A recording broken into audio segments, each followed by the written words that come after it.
మరొక వైపు బాలాపూర్ గణపతి విజువల్స్ మనం చూస్తున్నాం. ఇప్పటికే బాలాపూర్ గణపతికి ఉద్వాసన పూజ అంతా కూడా కంప్లీట్ చేసుకున్నారు అక్కడ ఉన్నటువంటి నిర్వాహకులు.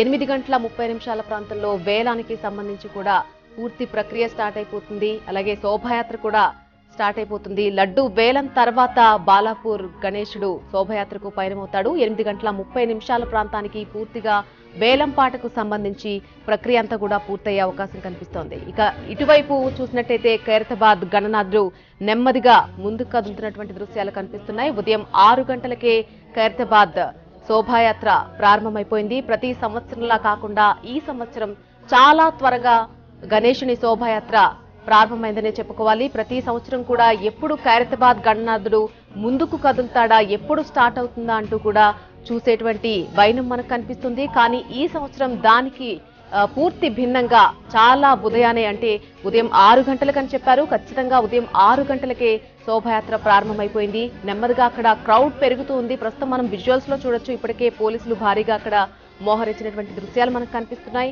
అదేవిధంగా భక్తులు కూడా కొద్దిగా తాకిడి పెరిగే అవకాశం కనిపిస్తోంది. ఒక గంటన్నర సమయానికి పూర్తిగా ప్రాంతమంతా కూడా భక్తులతో నిండిపోయే అవకాశం కూడా కనిపిస్తోంది. దాదాపు 48 గంటల పాటు నిమజ్జన ప్రక్రియ కొనసాగే అవకాశం ఉంది. 20,000కు పైగా సీసీ కెమెరాలను నగరమంతా కూడా ఏర్పాటు చేయడం జరిగింది. నెమ్మదిగా గణనాథులు గల్లీల నుంచి నిమజ్జనానికి ముందుకు కదులుతూ ఉన్నారు. అలాగే నిమజ్జనం సందర్భంగా ఆర్టీసీ నగరం నలుమూలల నుంచి కూడా హుస్సేన్ సాగర్ కు 535 బస్సులు నడుపుతోంది. గురువారం అర్ధరాత్రి 2 గంటల వరకు కూడా మెట్రో సర్వీసులు అందుబాటులో ఉండబోతున్నాయి. వాడవాడలో చూసినట్టయితే బుజ్జి గణపతులు, అలాగే బడా గణపతులు సైతం నిమజ్జనానికి బయలుదేరినటువంటి దృశ్యాలు చూడొచ్చు. మనం ప్రస్తుతం ఖైరతాబాద్ గణనాథుని విజువల్స్ చూస్తున్నాం. అలాగే రైట్ సైడ్ లో బాలాపూర్ గణపతి విజువల్స్ చూస్తున్నాం. బాలాపూర్ వద్ద ప్రస్తుతం అయితే ఉద్వాసన పూజ కంప్లీట్ చేసుకున్నట్టుగా అక్కడ నిర్వాహకులు చెప్పారు. కొద్దిసేపటి క్రితం మా ప్రతినిధి దేవి అక్కడ నిర్వాహకులతో మాట్లాడినటువంటి పరిస్థితి మనం చూసాం.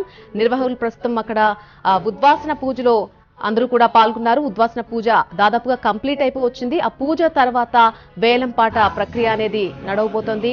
లాస్ట్ ఇయర్ చూసినట్టయితే 24,60,000 రూపాయలకు బాలాపూర్ గణపతి లడ్డు వేలంపాట ప్రక్రియ నడిచింది. మరి ఈ సంవత్సరం ఎంతవరకు ఈ బాలాపూర్ లడ్డు వేలం పాడతారు అనేది తెలియాల్సి ఉంది. ఇప్పటికే లడ్డు వేలంలో పాల్గొనడానికి ఇతర రాష్ట్రాల నుంచి కూడా చాలా మంది ఇంట్రెస్ట్ చూపుతున్నట్టుగా తెలుస్తుంది. అలాగే చాలా మంది ఇప్పటికే ఎన్రోల్ చేసుకున్నారు. ముందుగా 5,000 రూపాయల 16 రూపాయలు కట్టి 5,016 రూపాయలు కట్టి అక్కడ ఎన్రోల్ చేసుకోవాల్సిన అవసరం ఉంటుంది. ఆ తర్వాతనే వేలం ప్రక్రియలో పాల్గొనేటువంటి అవకాశం కనిపిస్తుంది. ఉదయం 8:30 లడ్డు వేలం ప్రక్రియ అనేది పూర్తయ్యే అవకాశం కనిపిస్తుంది. ఆ తర్వాత శోభాయాత్రకు బాలాపూర్ గణనాథుడు అక్కడి నుంచి బయలుదేరతాడు. సాధారణంగా ప్రతి ఏడు కూడా బాలాపూర్ గణపతి శోభాయాత్రకు బయలుదేరిన తర్వాతే మిగిలిన అన్ని ప్రాంతాల్లో కూడా గణనాథులు వాడవాడల నుంచి కూడా నిమజ్జనానికి బయలుదేరుతూ ఉంటారు. అయితే ఈ సంవత్సరం చూసినట్టయితే ముందుగా అన్నిటికంటే ముందు ఉద్వాసన పూజ కంప్లీట్ చేస్తున్నా కూడా ఒకవైపు ఖైరతాబాద్ గణనాథుడు చాలా ముందుగా శోభాయాత్రకు సిద్ధమైనటువంటి దృశ్యాలు మనం చూడొచ్చు. ఉదయం 6 గంటలకే ఈ సంవత్సరం ఖైరతాబాద్ గణనాథుడు శోభాయాత్రకు సిద్ధమయ్యాడు. నిన్న అన్ని ఏర్పాట్లు పూర్తి చేసుకున్న తర్వాత భారీ వర్షం కారణంగా కొంత నిమజ్జన ఏర్పాట్లకు సంబంధించి అంతరాయం కలిగిన మాట వాస్తవమే. అయినా కూడా అన్ని ఏర్పాట్లు చకచక జరిగిపోయాయి. వర్షం కూడా తగ్గిపోవడంతో అక్కడ ఏర్పాట్లకు సంబంధించి అంతరాయం పెద్దగా కలగలేదనే చెప్పుకోవాలి. ఈ రోజు అనుకున్న టైంకి అనుకున్నట్టుగా శోభాయాత్ర ప్రారంభమైంది.